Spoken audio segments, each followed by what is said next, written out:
അപ്പോഴേ തനി നാടൻ അയില മുളകിടുന്നത് എങ്ങനെയെന്ന് കണ്ടാലോ?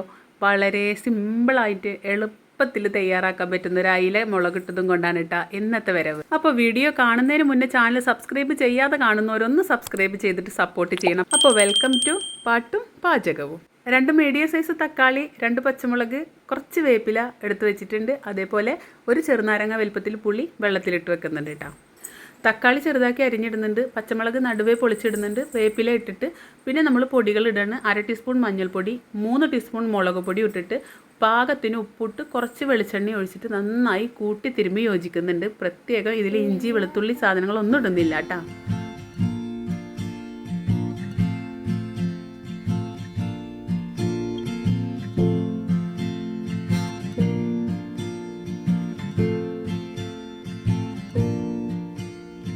തിരുമ്പി വെച്ചിട്ടുള്ള കൂട്ടിലേക്ക് നമ്മൾ കുതിർത്ത് വെച്ച പുളി നന്നായി പിഴിഞ്ഞൊഴിച്ച് പാകത്തിന് വെള്ളം ഒഴിച്ചിട്ട് നമ്മൾ അടുപ്പത്ത് വെക്കുന്നുണ്ട് കേട്ടോ.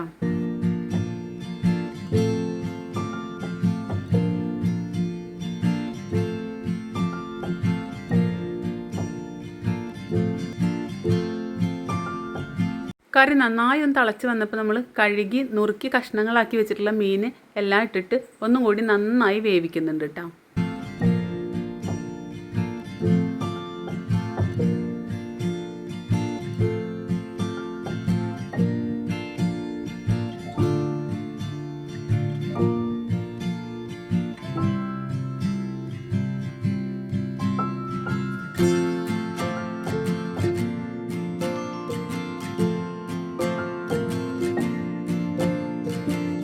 ഒരുവിധം നന്നായി നമ്മൾ പാകത്തിന് വറ്റി കഴിഞ്ഞ് കഴിഞ്ഞാൽ കറി ഓഫാക്കിയിട്ട് താളിപ്പ് തയ്യാറാക്കട്ടോ. ഒരു പാൻ അടുപ്പത്ത് വെച്ചിട്ട് വെളിച്ചെണ്ണ ഒഴിച്ച് കുറച്ച് ഉലുവ പൊട്ടിച്ചതിന് ശേഷം വട്ടത്തിൽ അരിഞ്ഞ് വെച്ച ചുവന്നുള്ളി ഇടാട്ടോ. ചുവന്നുള്ളി മൂത്ത കുറച്ച് വേപ്പിലയും കൂടി ഇട്ടിട്ട് നമുക്ക് ചൂടോട് കൂടിയിട്ട് തന്നെ കറിയിലേക്ക് ഒഴിക്കാട്ടോ.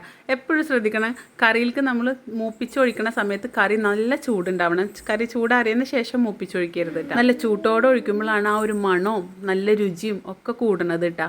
അപ്പോൾ അതൊന്ന് പ്രത്യേകം ശ്രദ്ധിച്ചാൽ കറി നല്ല ടേസ്റ്റ് ഉണ്ടാവും.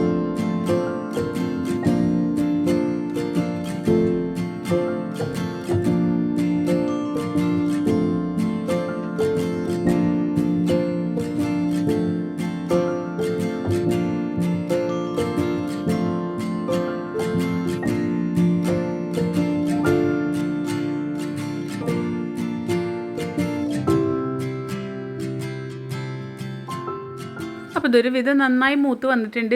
ഇത് നമുക്ക് നേരെ ഇനി കറിയിലേക്ക് ഒഴിച്ച് കഴിഞ്ഞാൽ നമ്മൾ കറിയുടെ പരിപാടി ഇവിടെ അവസാനിച്ചിട്ടാണ്.